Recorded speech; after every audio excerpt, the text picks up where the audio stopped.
welcome to How We Innovate at Arizona State University. My name is Brent Siebold. I am a faculty member within the Ira A. Fulton Schools of Engineering, also proud to be the director of our entrepreneurship and innovation programs, including our Venture Devils initiative and all the things we do to support both students and faculty and alumni innovators at Arizona State University. Recently, and I'm joined by my co-host, Michael Hool, huge supporter of entrepreneurs, tech spinouts in the Phoenix metro area.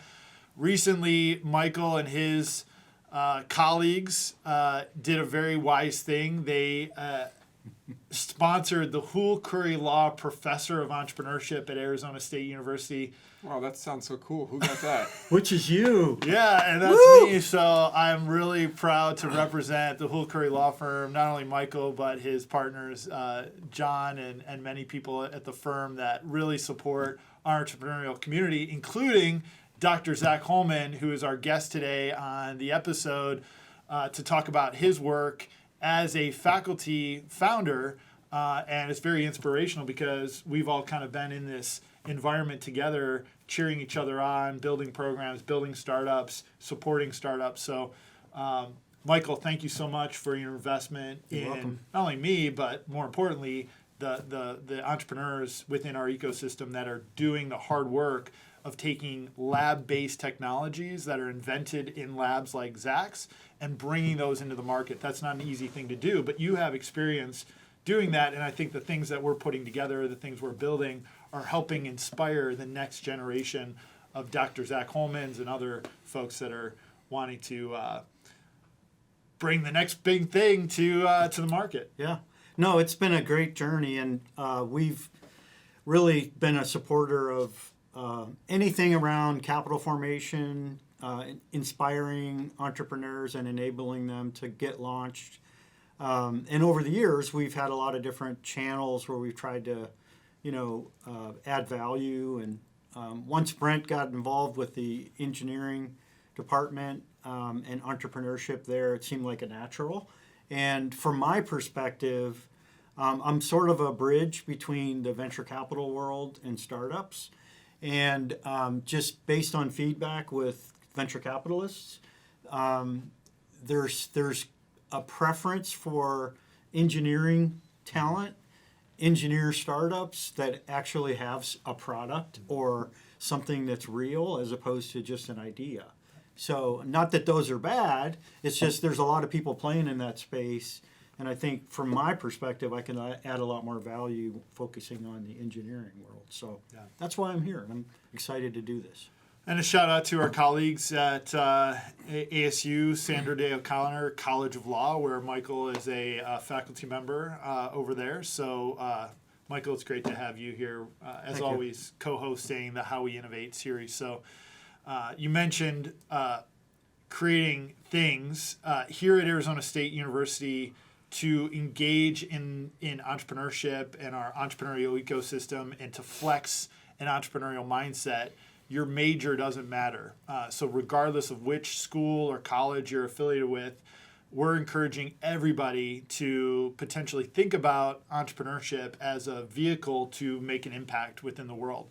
So if you zoom out and look at ASU as a whole, a lot of people would generally think, okay, well, probably the most concentrated population of practicing entrepreneurs at the university are in our business school.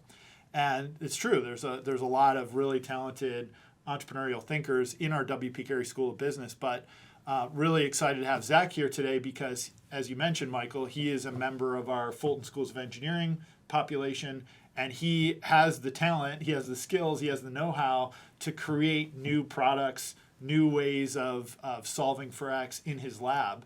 And he, along with many students that have these technical skills, and you know them. I think you have a son that's technically inclined, right? Yeah. So, I want to pause you just for a second because you hit on one thing that we've tried to focus on. I want to make sure it gets out there, and that's trying to get the business school and the business students to mingle and network and build teams with the engineering startups in the engineering world. So a big part of what we do is a couple times a year we put on an event called Techie-Palooza. Yeah, that's So- perfect. Yeah, so I segue. just wanted to make sure I got that out there because it's really important if you're technical and you're on the engineering side and you have a startup and you're kind of a little bit apprehensive because you don't have a team, you don't have the business sense. Well, I mean, this is a great place to plug in because one of our goals is to help you connect with team members that can, help you succeed. So. Yeah. Zach, this is a perfect time for us to run our commercial for the next Techie Palooza. We'll see you right after these messages from Techie Palooza. You're right, Michael. It's a great opportunity, a great networking event. Very proud that we hosted our last gathering of technical founders with non-technical founders at ASU Mullet Arena, our brand new hockey arena. So we had all of our techies gathered around the brand new ice rink in the desert, and we had all of their logos of the founders and some of our techies that were there, really up on the big screen, the Jumbotron in the stadium. So it was a really exciting event. We'll do that. We do that every spring, every fall. Zach, I know you didn't have to necessarily go to a networking meetup like Techie Palooza to find your co-founders. Your story is really exciting, and I think it'll resonate with our audience in that you are in a lab. You are creating new knowledge, new invention in a directed lab that you oversee. You've got funding from federal agencies galore. So if you don't mind, Michael, this is a great time to hear Zach's story. Yeah, let's get into it. As a relatively young faculty leader.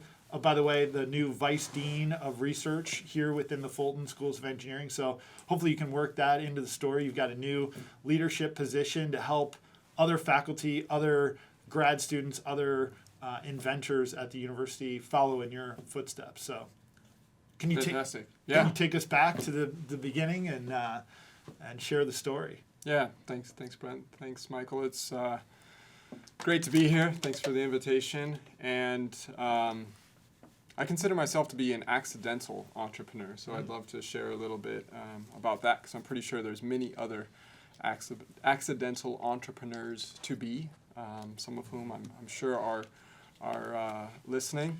I started at ASU as a professor, a faculty member in electrical engineering a decade ago.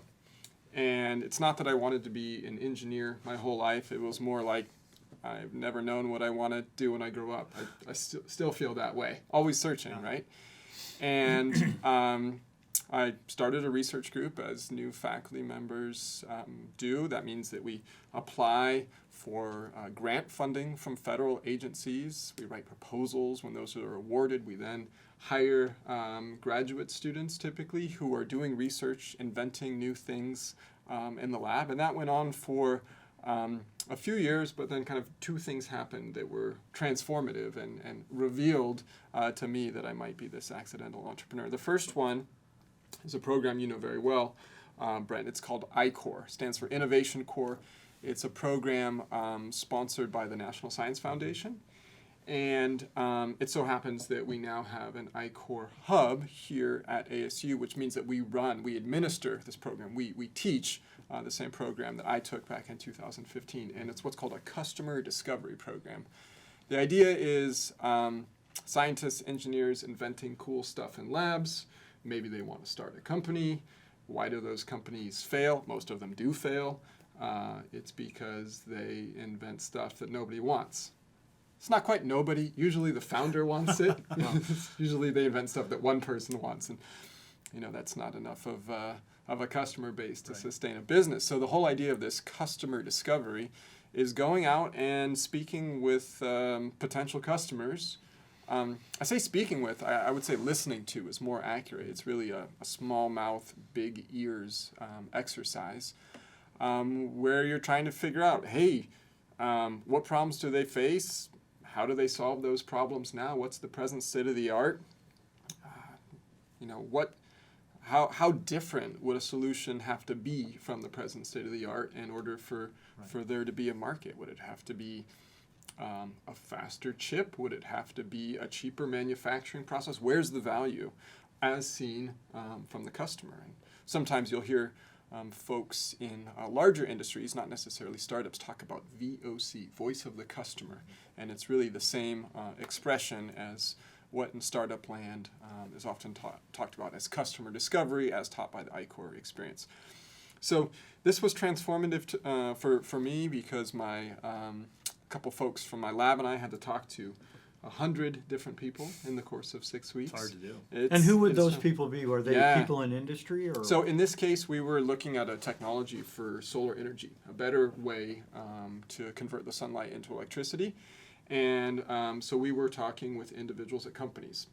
And those could be engineers, chief technology officers, someone in charge of business development at those companies, and trying to understand how the thing that we were developing would and would not fit into the present market. And a common experience in iCore, and the one that I had, was that the thing that we were developing, nobody wanted.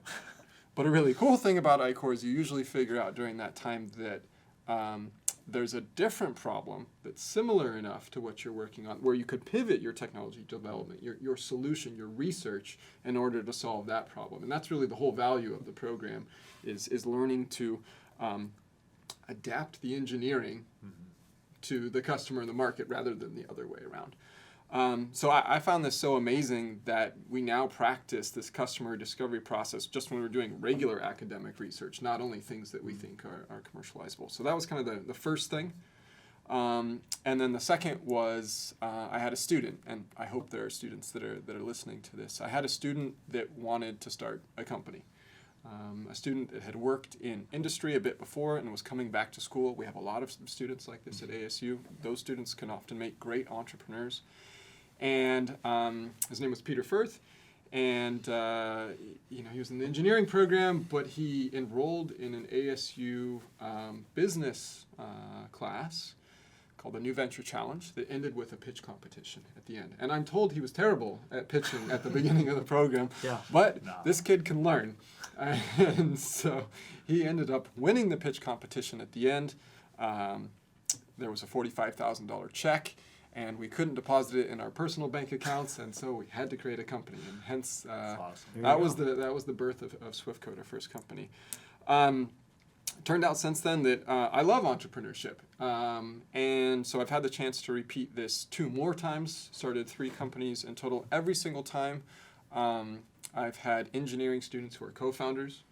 In 2 of the 3 startups, the present CEO of the company is a former student that did a lot of the technical research and has had to learn much of the business to go along with it. And I now, when thinking about working with new graduate students or even undergraduate students, I'm looking for those that have real engineering chops but want to be entrepreneurial.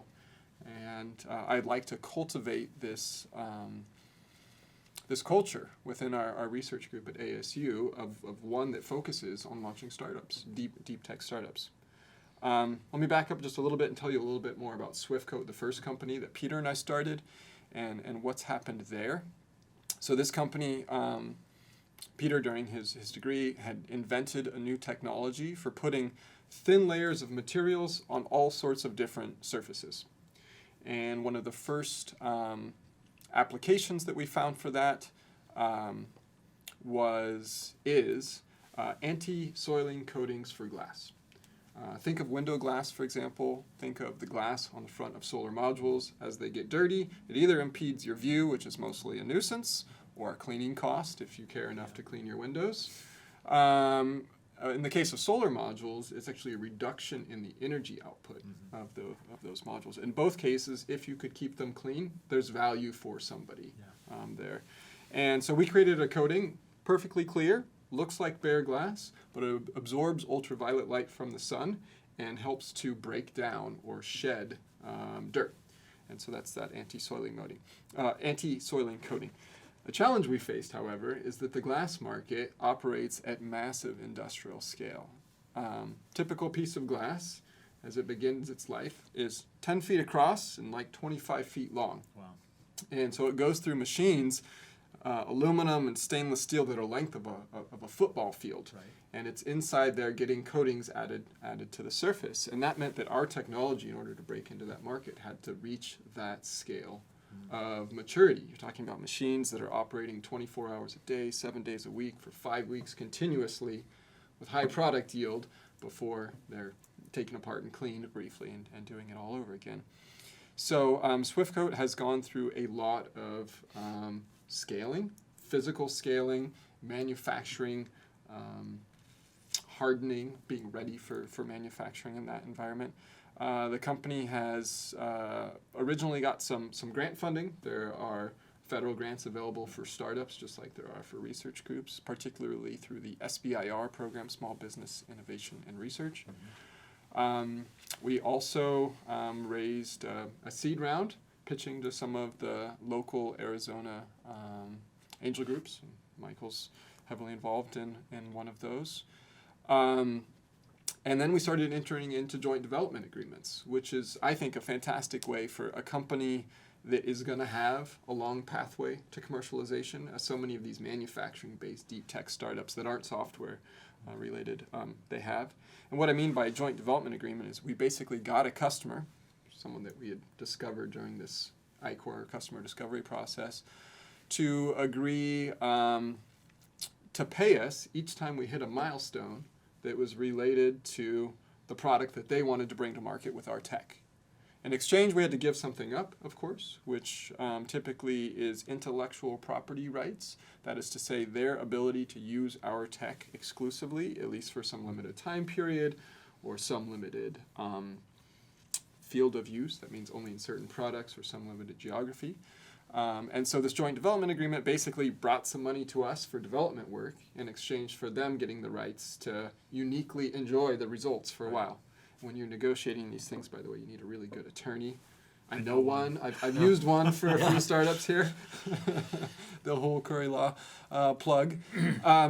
So Swiftcoat now has gotten to a point where there's, I think, about $10 million in the door. Recently started leasing its own facility, 16,000 square foot building, and I hope to see some products in the market with our tech soon. So that's exciting. As I mentioned, I've done this two more times with companies that are still younger, and so also got a part-time administrative job at ASU within the Fulton Schools of Engineering as the Director of Faculty Entrepreneurship, in which I've been trying to help other deep tech startups, many of which have come out of an ASU research group and therefore have a faculty member involved, also commercialize. It's the coolest job ever because it abbreviates to the doofy. Everybody takes me very seriously in that role. And I did that for 4 years, repping and helping about 30, 40 engineering startups, and then recently started a new job as the Vice Dean for Research and Innovation, which is still just a broader scope role, thinking about how do we go from the basic research to papers, patents, people, and then inclusive of entrepreneurship, because ASU sees entrepreneurship as a way of augmenting research impact, which is something that we care about. And ASU is therefore very supportive of starting companies in a way that many universities aren't. And it's folks like you that make that happen. So there's a bit of the backstory. That's great. So let me ask you, in the early stages of Swiftcoat, we'll use that as the example. You described discovering things about that might have changed your perception of how you take this technology and get it to market. You started learning things that, oops, it's not really that way. We have to do it this way. Yep. And so, just describe a little or talk about that as between you and Peter. What went on in your minds, the psychology of the startup. Like, at some point, do you feel discouraged? How do you get past that? How do you make the decision to go one way versus the other? Those sorts of things that you wrestle with as an entrepreneur. Yeah, those are great questions. So Swiftcoat was a particularly hard case because it has what we call a platform technology, which means that we could apply our tech to a bunch of different markets and a bunch of different customers, and that's both a blessing and a curse. The curse is you have to choose one of them, because as a startup company, the thing you never have enough of is resources. You don't have the resources to pursue all of them. So on the one hand, it's great. You have all these choices, and you say, we could do all of them.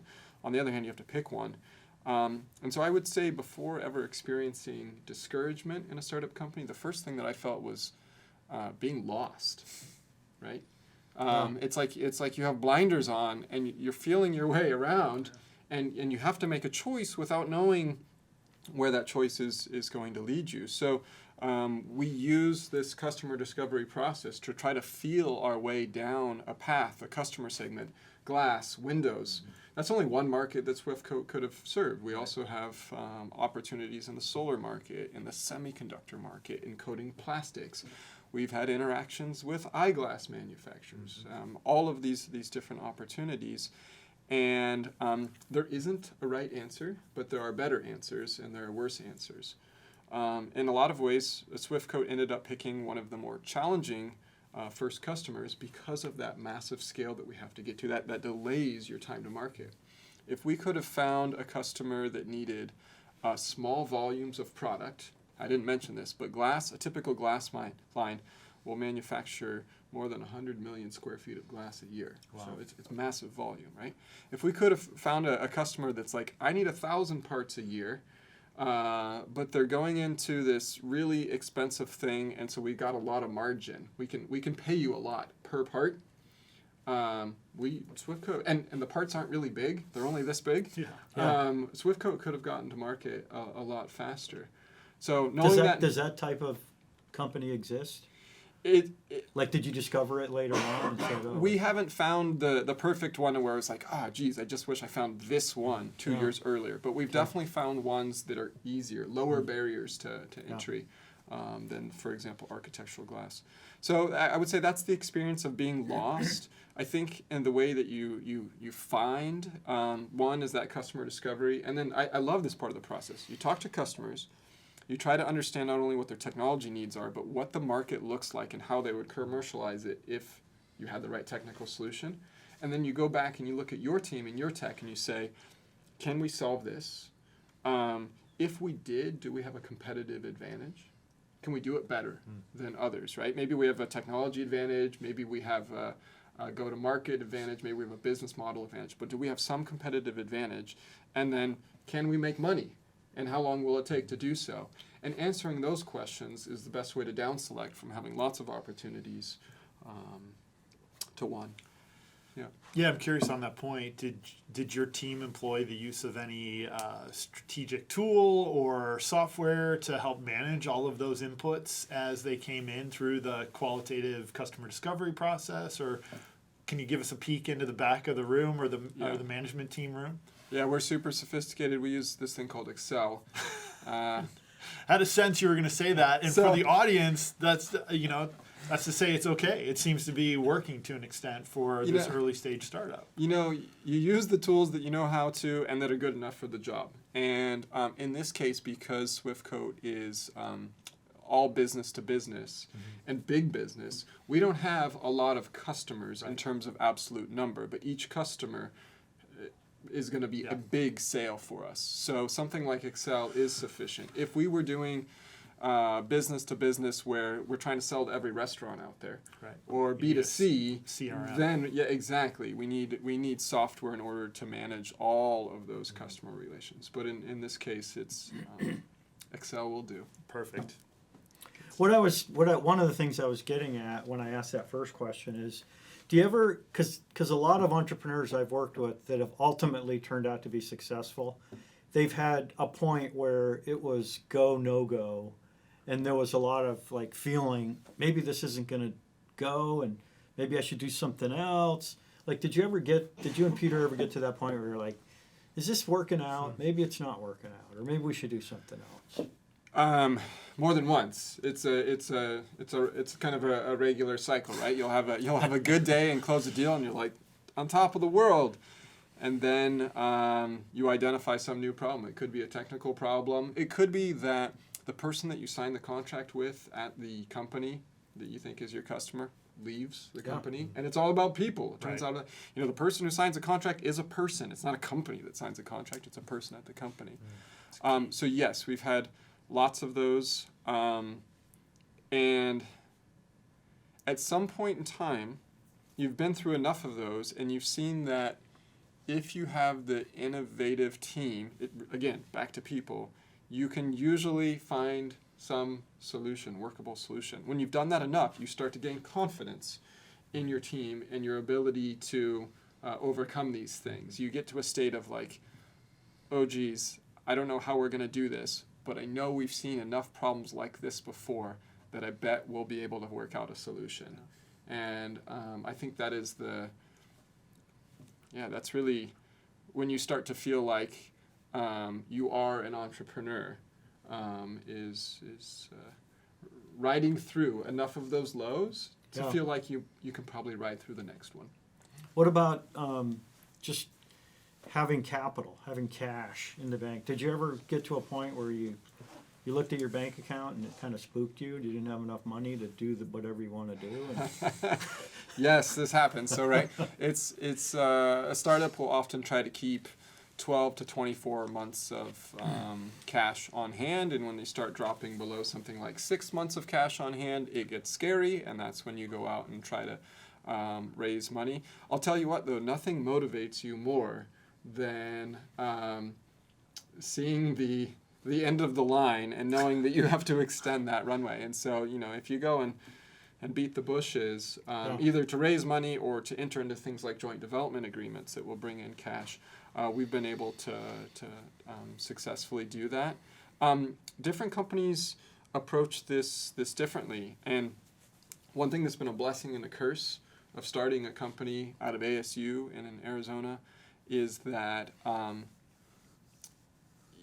you don't pitch to your first or second VC and get money being a company here. I have friends that have started companies, multiple companies out of Stanford, and literally the second time that they pitched, they got like $16 million, and I was like, what?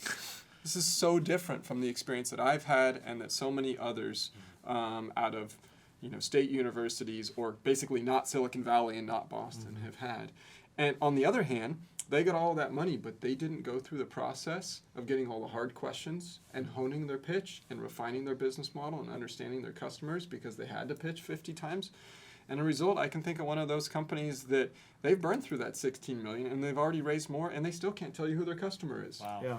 And so the businesses that I've been a part of, we've been relatively lean. Like SwiftCode, I mentioned, there's about $10 million in the door. Less than $1 million of that, slightly less than $1 million, is equity capital. And that means that my co-founder and I still own more than 70% of the company. Wow. And there's downsides to that. Sometimes that means you go slower than you could have if you raised more money. But on the other hand, we knew it was going to be a long time to market because of this high-tech technology going into a really industrial market. And we knew that if we burned too fast, we would exhaust our capital and equity before we got to that market. Yeah, that's an interesting dynamic that I've talked to many now investors that were entrepreneurs that sold their companies, and it seems like one of the big reasons for failure is not enough money, but the second biggest is too much money. So too much money too fast, because there is value to going through a process where you develop the ability to think on your feet while you're lean and be lean, because if you don't do that later on when you face that crisis, you don't have the confidence and know how to get through it. So sometimes money allows you to go faster, but sometimes it doesn't. So another one of the startups that I've created is bringing a new solar module technology to market. Every solar module, in order to get qualified, has to go through this accelerated degradation routine where you're like, how is it going to fail? Because solar modules have to be warranted for like 25 years. Even that accelerated testing regime takes multiple months. And if you can't necessarily pursue everything in parallel. You need to see the learning from some of that testing in order to know how to modify the next version. So getting more money doesn't speed up the testing time. Yeah. So sometimes money helps, sometimes it doesn't, and sometimes you need to go faster, and sometimes you don't. If you're in a market that's rapidly changing and there's a lot of competition, you need to figure out a way to go fast, which means you probably need to burn quickly. You need a lot of money. In other cases, you've got this unique technology, and the question is really, can you sustain long enough in the development in order to get to market? It's a marathon that nobody else is running, and you just have to finish too. So different companies, different strategies. Yeah, one of the things that I'm curious about too is any kind of feedback you have on this, and that is from the perspective of your investors, an investor, they put money in, and one of the biggest concerns for professional investors is, am I going to get locked into a lifestyle company? What's my exit? So with a company like yours that has a longer duration, longer runway, how do you manage that with your, like you have angel investors. If you had venture capitalists, they might be pushing you a little harder, or but how do you do you regularly talk to your investors? You tell them what's going on. How do you manage their expectations? That's a great question. So investors are people, and they all want different things. And so just like, speaking with your customers to figure out what they want, you got to talk with your investors and figure out what they need. So many VCs have the requirement to return money to their limited partners within 10 years. So that automatically sets a time frame, even if they like you a lot. They'll usually have an investment thesis. And so if you find one that's like, hey, we're trying to do manufacturing tech, they're much more likely to be understanding of the long time to get there than one that's used to software. Even if they say they want to do manufacturing, but all their history is in software, they're going to have a very different set of expectations. Good point. You also have, family offices that don't have that 10-year time horizon because it's their own money they're investing. Sometimes they will have more patient capital. And then in the case of Swiftco, angel investors, I got to say, the first one to write a check to us, he really liked us as founders. And he said, my wife and I, we do this instead of giving to charity. And I was like, oh, ouch. That's like both a compliment and a bit of an insult, right? Like we're charity here. But on the other hand, that's been so wonderful because him and several other of our investors, angels, they were investing in us because of our story. They wanted to be a part of what we were doing. They wanted to be a part of our success. And it wasn't like, hey, I need my money back right away. They like it when, we have some new deal or some progress. We always share that information. And they're basically living vicariously through the startup. And that value, cool. I think is often greater. That experiential value is greater than if we could give them back the same amount of money they invested, 2, 3, or even in some cases 5x. So I would just say you got to know your investor and understand what they want. There has to be alignment there. Yeah, and I think that's leads to a really good tip. If you have institutional investors or venture capitalists, things are different because they're going to be much more like they have all kinds of rights and power and information. But angel investors are largely dependent on your character, right? Because they're not going to have all the controls and access to what's happening. And I think for a company like yours that has those type of investors, it's really critical that you keep them informed.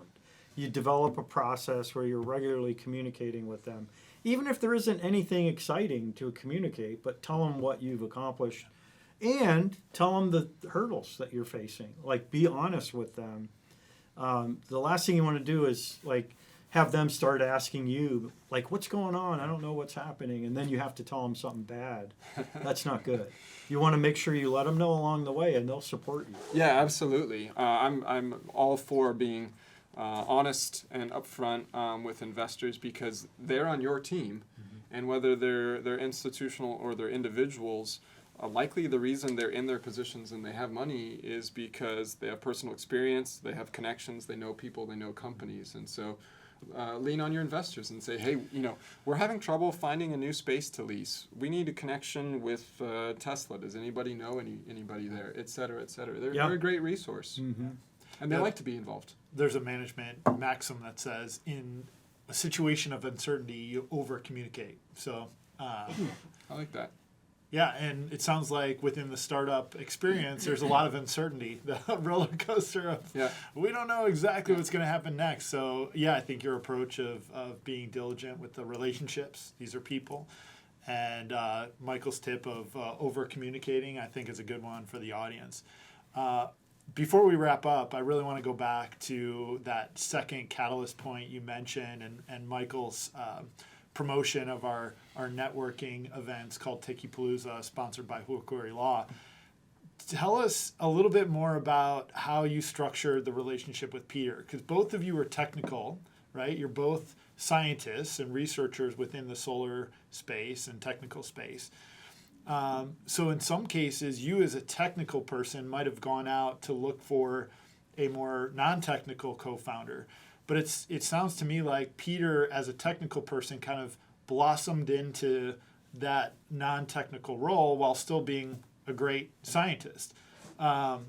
So let me boil that down to say a lot of our audience are in that early stage of putting together a founding team.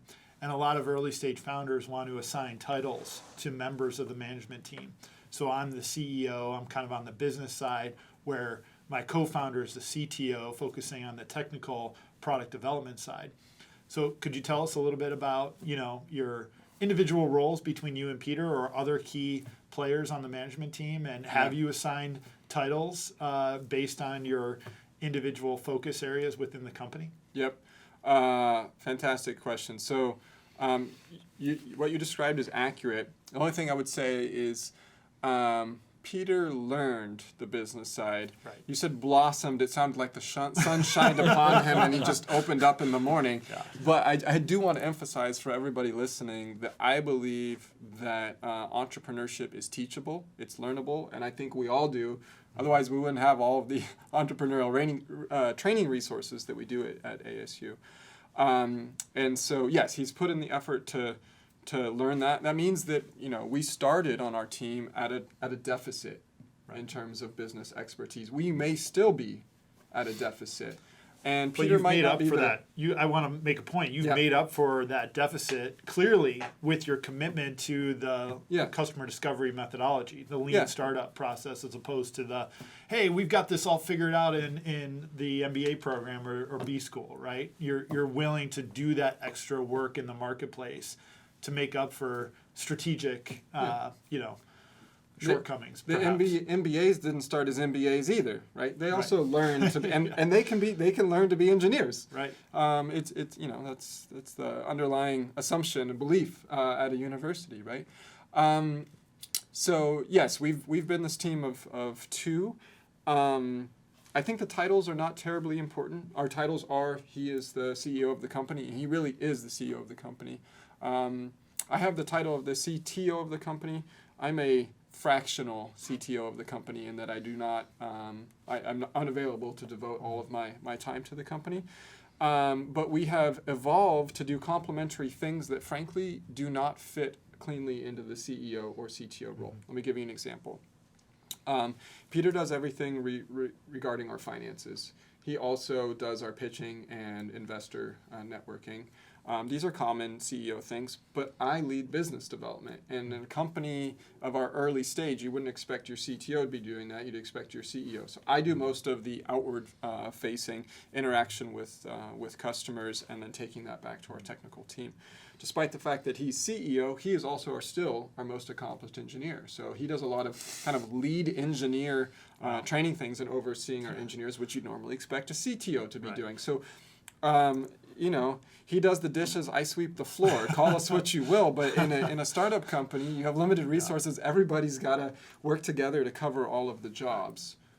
Yeah, one of the things that I'd also share is early, like a lot of times it's several people that have either been colleagues or friends, and they want to start a company. So they just make everybody part of the team when there's no real apparent value with some of them. So like I remember meeting a group of entrepreneurs, and I met one guy, and I said, so what are you doing with the company? He goes, well, I'm the CFO. And I thought, oh, that's it. What are you, like, counting the hundreds of dollars in your bank? I mean, like, what do you do all day? Like, this company does not need a CFO. And so I think if you want to be real about starting a company, you do what kind of you guys did, and you focus on the immediate need of who needs to take what we have now and take it to the next level. There's all kinds of other parts that might come in later, but don't rush to bring those parts in necessarily too early. And the other thing is, this is a huge mistake entrepreneurs make, is they give up equity for, like, let's say we're expanding, now we need another person to fill this role. They're like dishing out equity to these people, when they don't even need them that much in the beginning, you know? And a lot of times people, they leave, whatever, and then you have problems with, now what do I do with this equity how do I get it back? So one of the things that I learned a long time ago from some successful entrepreneurs is you can use contractors for a lot of things. Absolutely. Like use contractors, let them prove themselves, and if they're really good and that's developed into something full time, then bring them on board. Yeah. Yeah. I love to think in a startup company, you know, you hear people talking about what's the minimum viable product, but I also like to think, what's kind of the minimum part of our product that we could say we provide unique value for. So, for example, SwiftCoat has this machine and process for coating glass, but we don't need to make glass. We don't need to clean glass.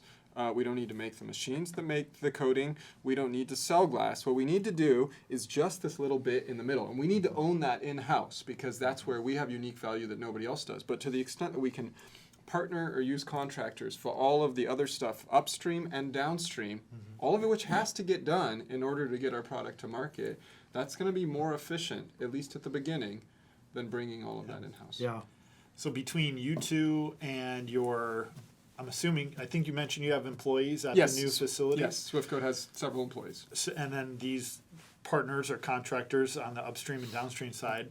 Could you comment a little bit on your leadership philosophy, if you have one, or just the more tactical, how you and Peter operate to kind of lead the company? Is there some sort of thing that you've put together to guide your decisions on a daily basis as kind of co-leads or at least co-founders? Yeah, so in that case, there's two co-founders, and we're relatively informal about it. I've also started a company more recently, the third one, Beyond Silicon, that has 5 co-founders. There you need more structure for a decision-making process. But for Peter and I, we often think quite differently, which makes us, I think, good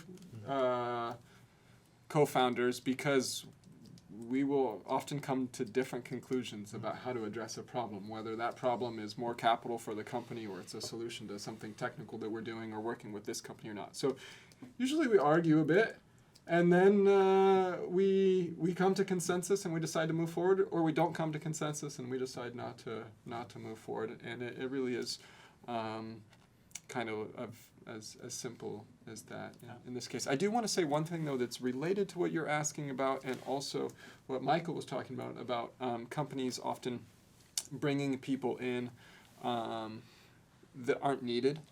And what I want to say is I have developed over the years my 3 rules for partnering. Okay. Partnering with an individual, with another company, etc. The first one is you have to have shared vision. You have to want to get to the same place. The second one is you have to have complementary and not overlapping expertise or capabilities. And this comes into what Michael was saying. Oftentimes people, they're like, well, I want to do things with my friends, but your friends very frequently have the same capabilities and expertise as you. That's how you became friends. You ran into each other in the first place. And often what you need is someone who has something really different, but again, maintains that shared vision. And in the worst case scenario, when you partner with someone who has overlapping capability, then there can be a turf war, and then you end not friends. And this does happen. And then the third rule is no jerks. So when one person wins, everybody wins. Right. And think about the partnerships that you've had during your life, professionally or otherwise, and I'm guessing you can find in each of the failed ones one of those 3 rules being violated. Interesting. So it's great. Love anytime we can list off 3 things to keep in mind. 3 things to take home and learn to live by. That's great. Zach, it's always a pleasure to catch up with you, hear some of the updates. Before we close out, I do know SwiftCoat got some headlines here recently, a new customer, I think. Are you at liberty to share some of the details of kind of a high-profile application of your technology? Yeah, we started a new project to develop an anti-fogging coating for NASA's next spacesuit. And so basically when astronauts are out there doing the moonwalk, the last thing that they want is the visor fogging up. Yeah. And so we're putting a coating on there that even when you breathe, stays clear. So, we're not yet at the point of selling these. We can't say with 100% certainty they're going to be in the next spacesuit, but we have this development contract and things are going well at the moment. So we'll Good. see how that turns out. Well, congratulations on that. Thank you. I think Michael might be in the market too. During COVID, when he was wearing his mask, Yeah. his glasses would fog up, so maybe the technology can help him next I think pandemic. he'd look good in a spacesuit. Really? You gonna My go with hoodie. it? I'm going to Yeah. wear a hoodie. Oh, fantastic. Michael, thank you so much, Thank as you. always, for Yeah. being a part of this. Enjoyed it. Really appreciate your support here at Arizona State University. And Zach, good luck on the 3 startups, the new Vice Dean gig, all of the other things you're doing to support student, faculty, and alumni entrepreneurship at Arizona State University. We're really lucky to have both these guys in the mix. And thanks for tuning in. We'll catch you next time on How We Innovate at ASU, Ira A. Fulton Schools of Engineering, and the Hool Curry Law Group. Really appreciate you guys. Thank you.